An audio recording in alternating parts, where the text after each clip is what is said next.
Welcome to Beyond a Happy Marriage. I'm Arcadius. And I'm Monika. If you are striving for something deeper than just a happy marriage, if you want a relationship that's truly transformative, that leads to intentional living, then this podcast is for you. We are absolutely delighted to bring our conversations to English-speaking couples around the world. 3 days ago, I had the pleasure of sitting down with one of my students for a long, honest conversation about the quiet saboteur we all underestimate, stress, and its profound impact on the menstrual cycle. What struck me wasn't only how much science has to say about this, but how deeply our lived experiences confirm it. We shared stories from our own charting journeys, the charts of our clients, unmistakable patterns that emerge when life pulls a little too hard at the edges. Today, I want to share with you what I have learned both as a reproductive endocrinologist and as a woman who spent a decade navigating infertility, about how stress puts your fertility on hold, why your cycles become unpredictable, and most importantly, what you can actually do about it. Because understanding what's happening in your body transforms confusion into clarity, and clarity opens the door to hope. Hello, I'm Dr. Monika Dowejko. I'm a certified fertility awareness instructor, and I'm a mother who knows what it's like when your body stops cooperating with your plans. Let's talk about stress, cycles, and the wisdom hidden in what seems like chaos. Let me start with something that might surprise you. When your menstrual cycle becomes irregular during stressful times, your body isn't malfunctioning, it's protecting you. Stay with me here, because understanding this changes everything. Your body has an ancient alarm system called the hypothalamic pituitary adrenal axis. We call it the HPA axis for short. Think of it as your internal survival computer. When this system detects stress, whether that's a demanding work project, relationship conflict, or simply not eating enough, it makes a critical decision: survival now or reproduction later. And survival always wins. Here is how it works. The hypothalamus, a tiny region in your brain, not bigger than an almond, controls both your stress response and your reproductive hormones. Under chronic stress, your hypothalamus releases something called corticotropin-releasing hormone, or GnRH. This triggers a cascade ending in elevated cortisol, the hormone everyone calls the stress hormone. Now, here's the critical part that most doctors don't explain clearly. Sustained cortisol elevation directly suppresses GnRH, gonadotropin-releasing hormone. And GnRH is the master signal that tells your body to ovulate. Research from Dr. Sarah Berger at Wake Forest has shown that even a 20% increase in morning cortisol can profoundly reduce the frequency of these GnRH pulses. Without regular GnRH signals, your pituitary gland doesn't release FSH and LH properly, the hormones that mature your eggs and trigger ovulation. The result? Your cycle becomes unpredictable or stops entirely. The medical term for the most severe version of this is functional hypothalamic amenorrhea, or FHA for short. It affects approximately 1.6 million women in the United States alone and accounts for about 30% of cases when periods stop. But here is what matters most. It's called functional because there is no structural problem, no tumor, no disease. Your reproductive system is simply responding to stress signals by going into hibernation mode. But most of you listening won't experience complete amenorrhea. Instead, you will notice subtler changes, cycles that used to be 28 days long, then suddenly stretch to 40 or 50. Ovulation that happens on day 14 might not happen until day 25 or day 32. You might bleed without having ovulated at all, what we call an anovulatory cycle. During the COVID pandemic, researchers surveyed over 18,000 women.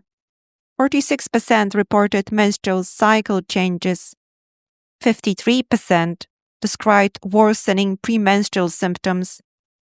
This wasn't coincidence. It was biology responding to collective stress. And here is something fascinating that I discovered in the research. The timing of stress matters. If stress hits during the follicular phase, the time between your period and ovulation, it tends to delay ovulation, making your cycle longer. If stress comes after ovulation, it can shorten your luteal phase, bringing your period earlier than expected. Your body isn't random. It's responding in specific, predictable ways.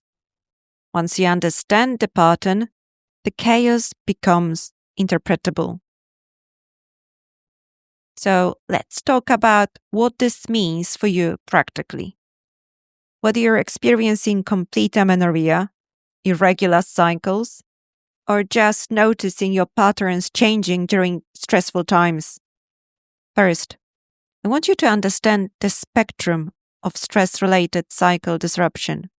At one end, you have women suddenly noticing changes after a specific stressor, like family illness or job loss. The cycle becomes longer or more unpredictable for a few months, then gradually return to normal once the acute stressor passes. In the middle of the spectrum, you have women experiencing oligomenorrhea, cycles consistently longer than 35 days, or luteal phase defects where progesterone doesn't rise adequately after ovulation. These women are still ovulating, but less consistently, or with less hormonal support. At the far end of the spectrum, you have functional hypothalamic amenorrhea, where periods stop entirely for 3 months or more. This requires medical evaluation because prolonged low estrogen carries health risks for bones and cardiovascular system that we need to address. Now, here's what I tell my clients when their charts stop making sense. Your fertility signs don't disappear under stress. They distort. Cervical mucus, for example, reflects estrogen levels. When stress suppresses your normal estrogen rise before ovulation, you might see what we call a double peak or triple peak pattern. Your body repeatedly attempts to ovulate, generating fertile type mucus each time before finally succeeding or not succeeding during that cycle. This is incredibly confusing if you don't know what you're looking at. You think, why do I keep seeing fertile mucus when ovulation isn't happening? But once you understand the pattern, you realize your body is trying. It's just facing hormonal resistance. Next, basal body temperature becomes even more challenging. Stress disrupts sleep, and sleep disruption affects temperature readings. You might see temperatures zigzagging up and down throughout the cycle in no apparent pattern. A clear sign that progesterone hasn't risen because ovulation hasn't occurred. Even ovulation predictor kits become unreliable. Research confirms that cortisol delays the LH surge and reduces its strength. You might get multiple false peaks on ovulation test, positive results that don't actually correlate with ovulation. So what do you do when nothing makes sense? So for women trying to avoid pregnancy, extend your fertility assumptions. Any change from your basic infertile pattern should be treated as potential fertile. Yes, this means more days of abstinence, but it also means peace of mind, knowing that you're being appropriately cautious when your body is sending mixed signals. Work with your certified instructor. This is exactly when the expertise matters most. They can help you identify your personal patterns even in irregular cycles. Then for women trying to conceive, the approach differs completely. Don't wait for perfect fertile signal. Have intercourse every couple of days throughout the cycle. Multiple apparent fertile windows actually provide more opportunities if you continue trying through each. And here is something important. Delayed ovulation doesn't prevent pregnancy. When your body finally releases an egg, whether that's day 14 or day 32, the egg is just as capable of being fertilized. But whether you're trying to achieve or avoid pregnancy, the underlying question remains the same. What is the stress your body is responding to, and how can you address it? Sometimes the stressor is obvious: a major life event, relationship difficulty, demanding work situation. Sometimes it's less visible: chronic perfectionism, unresolved grief, chronic perfectionism, unresolved grief, the mental load of running a household. Your cycle is giving you information. The question is, are you listening? Let me get specific about how to adapt differently fertility awareness methods when stress disrupts your cycle. We've taught hundreds of women through these exact situations, and there are practical strategies that work. If you're using the Symptothermal method, when basal body temperature becomes unreliable due to disrupted sleep, rely more heavily on cervical mucus observations. The beauty of Symptothermal is it's in the double check system. You need both peak mucus and 3 elevated temperatures to confirm infertility. During stressful periods, that redundancy becomes your safety net. If temperatures are erratic, your mucus observations become primary. Mark temperature readings that you know are unreliable, taken at odd times after poor sleep, when you're ill. Your instructor can help you interpret patterns, even with incomplete temperature data. Some women find wearable thermometers like TempDrop helpful during these seasons because they measure throughout the night and account for restless sleep. The technology isn't perfect, but it can reduce the stress of trying to get the perfect temperature reading at the same time each morning. If you're using the Billings ovulation method, the Billings approach of identifying your personal basic infertile pattern becomes especially important when cycles are irregular. You might typically have a dry basic infertile pattern, completely dry days with no mucus, but under stress, you might develop a continuous distort pattern where you have the same unchanging mucus every day. This is where working with your instructor is essential. It can help you establish what pattern is truly basic for you right now in this stressful situation. Then any change from that baseline, any increase in quantity, any change in quality toward more fertile characteristics is treated as potentially fertile. If using the Marquette method, the hormone monitoring in Marquette can be incredibly reassuring during stressful periods because it's objective. You're not second-guessing whether that mucus really looks fertile or whether you took your temperature correctly. The monitor is measuring actual hormone levels. However, you should expect to need more sticks per cycle when your follicular phase is extended. And here is something important. LH can surge without triggering ovulation when you're stressed. This is where the newer monitors that also measure progesterone metabolites become valuable. They can confirm whether ovulation actually occurred after an LH surge. There are some universal principles across all methods. The first one, continue charting consistently. I just cannot stress this enough. The temptation when cycles become confusing is to stop tracking altogether. Don't! Your charts over time reveal patterns you can't see day by day. Note stressors on your charts. Write down when you're facing work deadlines, family illness, relationship conflicts, poor sleep.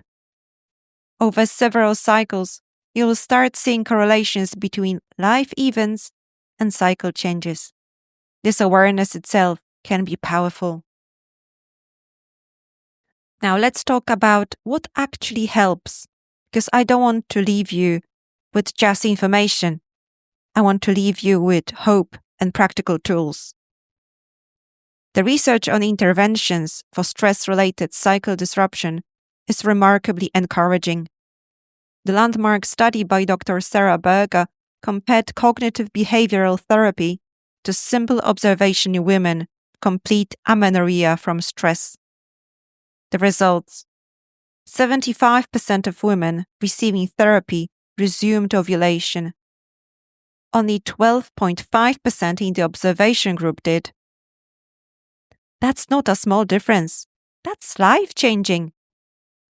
CBT worked not by telling women to just relax, which, by the way, is the most unhelpful advice anyone can give. It worked by helping women identify and challenge thought patterns that perpetuate stress, develop actual coping skills, and change their relationship with stressors they couldn't eliminate. The follow-up research showed something even more fascinating. The therapy reduced cortisol levels and increased leptin.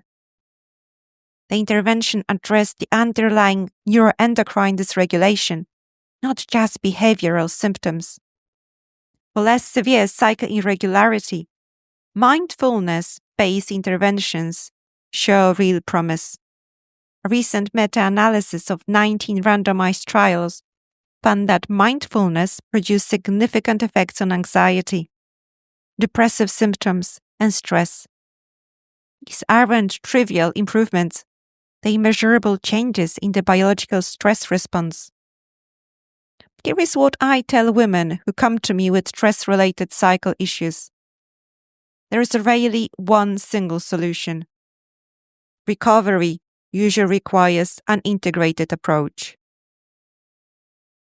First of all, sleep needs protection.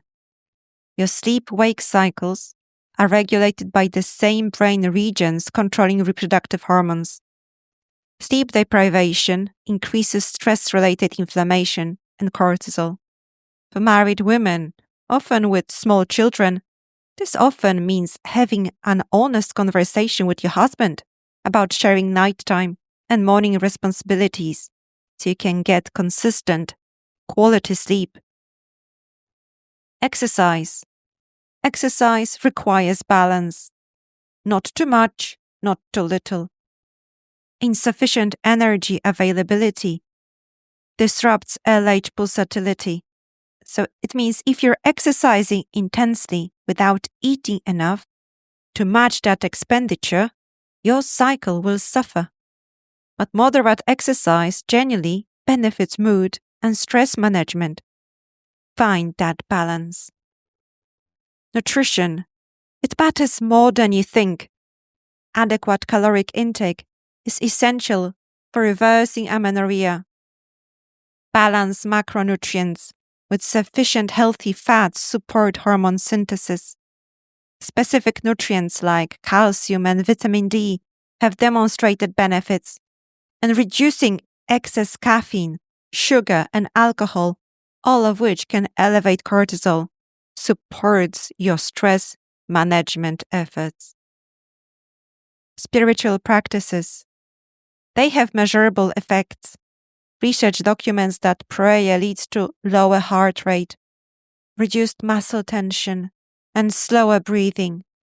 Repetitive prayers like the Rosary appear particularly effective at regulating breathing and reducing anxiety. The caveat? They benefit when you perceive God as loving and accessible rather than distant. And here is something the research confirms that I learned personally. Partner support matters enormously. Studies show that physical touch from a romantic partner significantly reduces women's cortisol and heart rate responses to stress. A 10-minute neck and shoulder massage from your husband before a stressful event measurably lowers your biological stress response. Verbal support alone? Not associated with reduced stress. Physical contact is necessary. This isn't just nice to know. It's actionable. So if you're experiencing stress-related cycle issues, you can literally ask your husband for more physical affection, explain why it matters physiologically, and watch your body respond over time. Now, when do you need medical evaluation rather than just lifestyle modifications? If you've missed 3 or more cycles consecutively, that needs investigation. If you're consistently not seeing a temperature shift indicating ovulation, that warrants medical input. If cycles regularly exceed 60 days, that's time to see a doctor. The good news, in most cases, stress-related cycle disruption is reversible. Your body isn't permanently broken. It's temporarily protecting you. When conditions improve, when you address the underlying stress, when you get appropriate support, when you learn to manage what you can't eliminate, your cycle typically normalizes.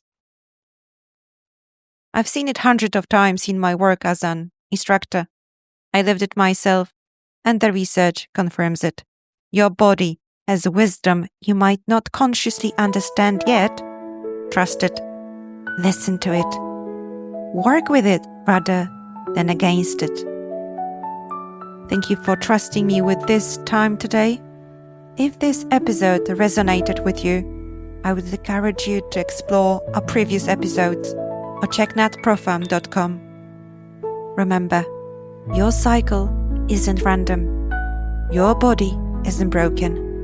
And understanding the language your body speaks transforms confusion into clarity. Until next time. Bye.